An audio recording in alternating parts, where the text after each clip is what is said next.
Hello mga kabibig! Welcome back sa ating bagong YouTube channel. Ito ang pinakamaingay na YouTuber sa balat ng YouTube. Ako si Kabibig, maglabag-labag na ta with evidence. Nako, ito ang latest news mga kabibig.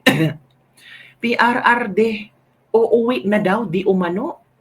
May latest update at nagpa-interview si ICC Legal Counsel ni Pangulong Duterte na si Nicholas Kaufman. May binulgar siyang sekreto na wiwindang sa'yo.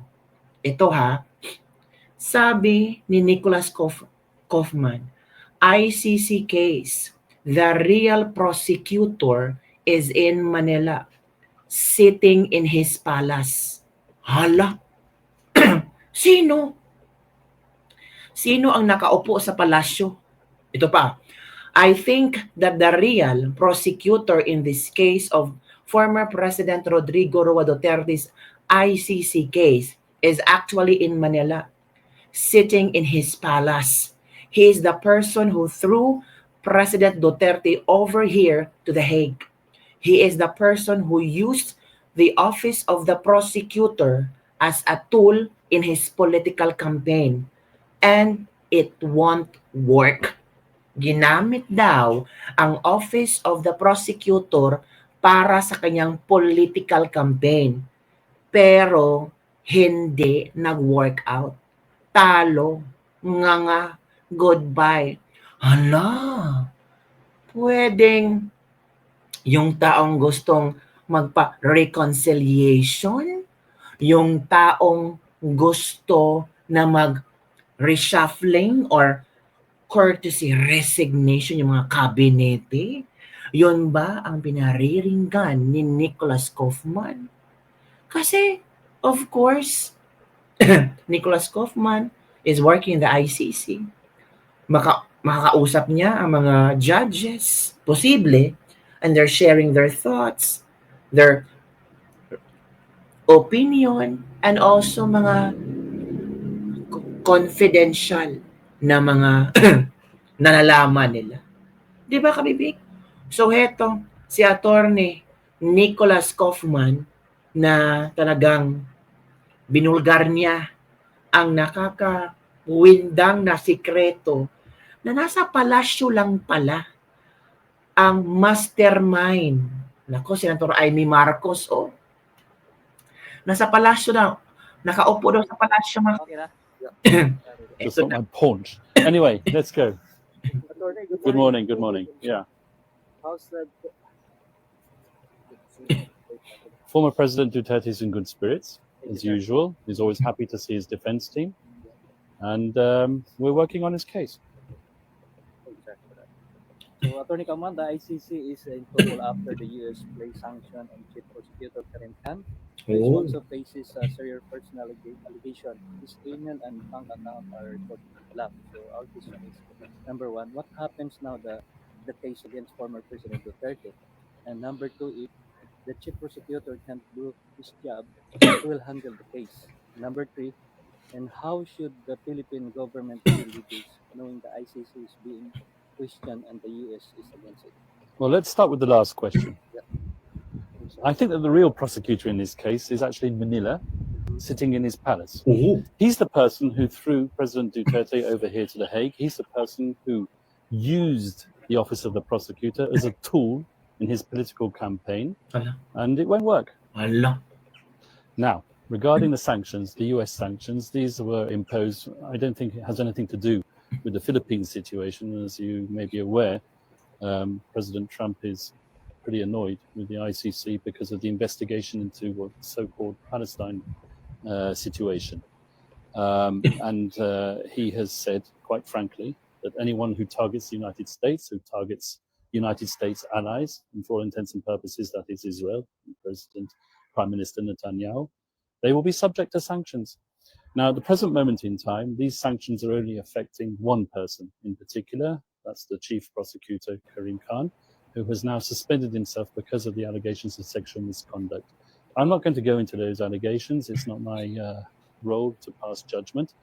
But he is being investigated by the United Nations, and the United Nations Office of Internal Oversight Services will come back with their decision on the matter in due course. And then whatever happens to Chief Prosecutor Khan will happen. But the person who is handling the case at the moment is the Deputy Prosecutor, that's Mame Niang, and he has overall control of the case, and he's the person who's now signing off on documents in President Duterte's case. However, on an operational basis and on a day-to-day basis, the person interacting with the defense is an experienced American prosecutor. I'm not going to mention his name, but he's a professional prosecutor. We just hope that the deputy prosecutor himself will take the time to learn the case and also interact with the defense, because just as I am accustomed to interacting with the former chief prosecutor, I expect that the deputy prosecutor who has now assumed that role will interact with me.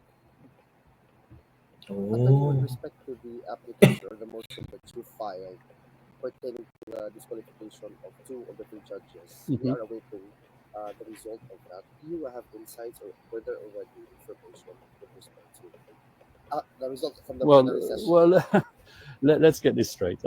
I'm defense counsel. I don't sit in chambers. I'm not a party or a fly on the wall in the discussions of the judges themselves. The judges, as you will be aware from the decision which was issued, have been required, I'm talking about the two judges who the defense requested to disqualify, have been required to make their observations by a certain date, and that was yesterday.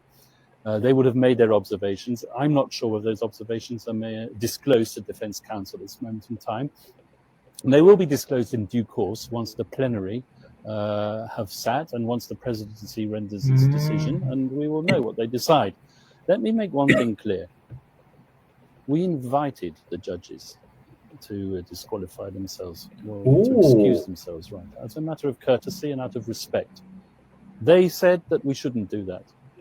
Well, we shouldn't do that, but we acted out of politeness and courtesy. It's not our position to criticize judges.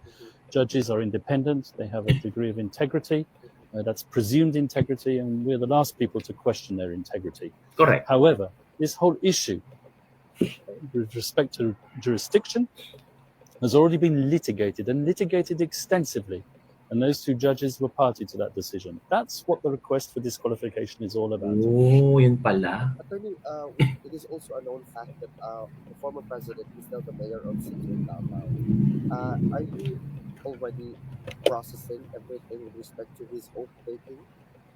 I'm not going to talk about oath-taking or anything, because that's a legal question which is being handled by his Filipino lawyers. Oh.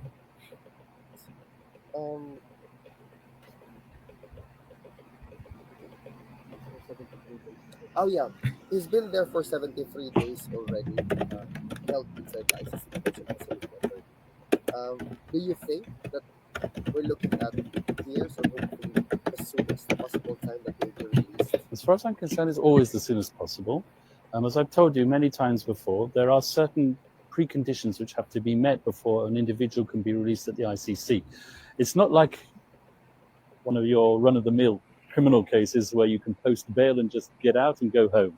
No, in order for someone to be released here, there has to be a willing state party capable of receiving him onto its territory.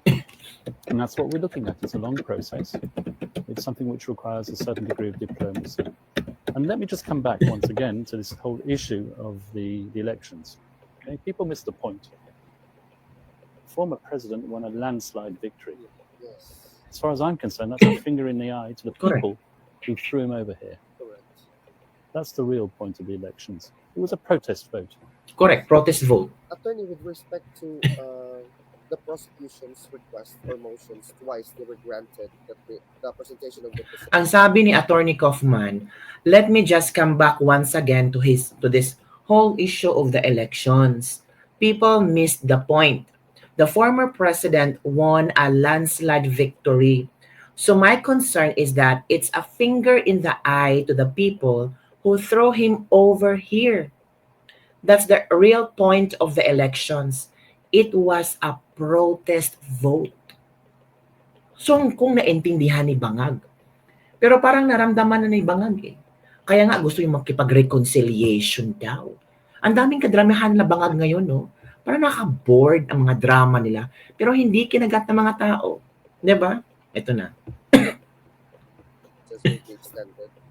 What is the implication of that with relation to the longevity of the trial? Well, perhaps if we feel that we've been disclosed statements and witnesses evidence at a late stage, then it could formulate a request on my part for the postponement of the confirmation hearing, but I'm not asking to postpone a confirmation hearing at the present moment in time at all. In fact, I'm quite happy for it to be brought forward, and I wish it would be. Yeah. Because currently, attorney, there has been a report that one of the senator of the Philippines found out that there were ICC investigators already in the Philippines right now trying to ask retired policeman or policeman to sign a, what do you call that? An affidavit. Alam, may mga ICC sa Pilipinas, pati prosecutor yung ICC na nandiyan sa Pilipinas. Totoo kaya to? To strengthen their case here by in the ICC. Is this also in line with the particular request that they have to delay the prosecution of the witnesses? I don't know what's going on in the office of the prosecutor. I've heard these allegations. I'm certainly not going to comment on the evidence in a media interview. I'm not allowed to do that. I do not propose to do that. But I've certainly heard of these allegations, and they will be processed by the defense team and used in due course. Should the government of the Philippines, the president himself, request for the ICC that our former president be brought back to the Philippines, can that be facilitated? Yes. Thank you. Attorney, is there something that you want to address the Filipino community all over the world with respect to what's happening, what we see as an illegal detention and a curtailment of his freedom as a Filipino citizen? I want to tell the Filipino community around the world who support the president to keep your spirits up, to support him, but to support him lawfully, with all respect for due process, the judges and the victims, who I've said time and time again have an important role to play in this case, and they have a right to have their voices heard. So respect that. Has nothing to do with his innocence. We will fight for that, and we will hopefully bring him home soon. Correct. Thank you very much. Have a great day. God bless you, sir. So yun ka, Bibig. Yun ang nangyari. Diba? Thank you, sir. Pleasure to be able to talk to you again. Live ba yan? What stood out from this na ang pinaka bottom line po is that again and again he made mention that the president is in good spirits and that he's okay, that they are that he's going to fight for the president until mauwi po siya sa Pilipinas. Pero what stood out from this interview is that should the government of the Philippines through the president himself file a request for the former president and now mayor of Davao City be brought back to the Philippines, that can be facilitated and that can be done in an instant. Ooh. Mga kababayan, also the result of the election which just concluded is a reflection of the voice of not only thousands, but we are talking of a landslide victory for the former president to be voted as mayor of Davao. Huwag po tayong mawalan ng pag-asa. Huwag po tayong mawalan o mahinaan ng loob sa mga nangyayari, although it is a reality that he's been held in detention for for already 73 days, and that's a lot telling of the speed of the justice and the speed of the proceedings taking place dito sa ICC. Napaka-importante po na ipagdasal natin si Pangulong Duterte at para po magbigyan po siya ng how do you say that? Strengthening his mind to go through this whole proceedings, mga kababayan.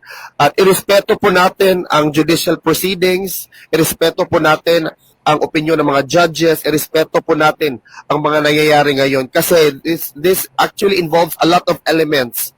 Kung i-review niyo po ang interview, malalaman po na actually this can be, how do I say it, concluded immediately if the President of the Philippines, President Bongbong Marcos, will ask that he'll be brought back to the Philippines. It can be facilitated, and you should do this, Mr. President.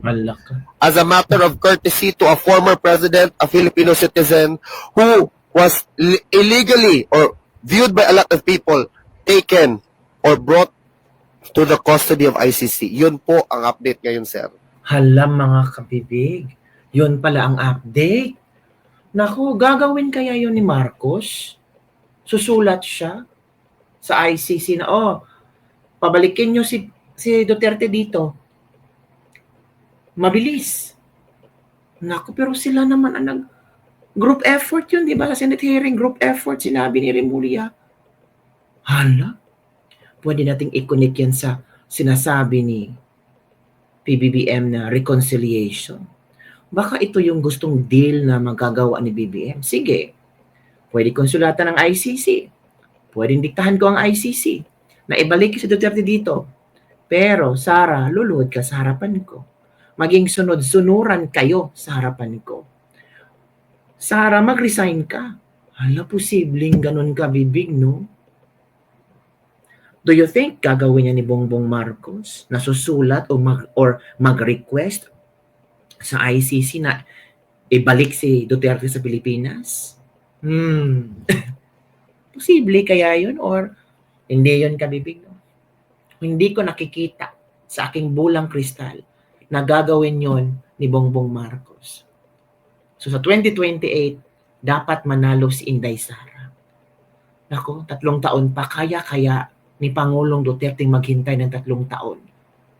Kaya, kabibig, with our spirit, ating panalangin na maging maganda lang ang health ni Pangulong Duterte at gabayan siya ng Panginoon. Pero we don't know. Miracles can happen, mga kabibig. Yun lang po, mga kabibig, ang ating latest libak-libak for the day. Don't forget to like, subscribe, and share this video para sa mga latest trending news na ating pag-usapan. Bye everyone. See you next time.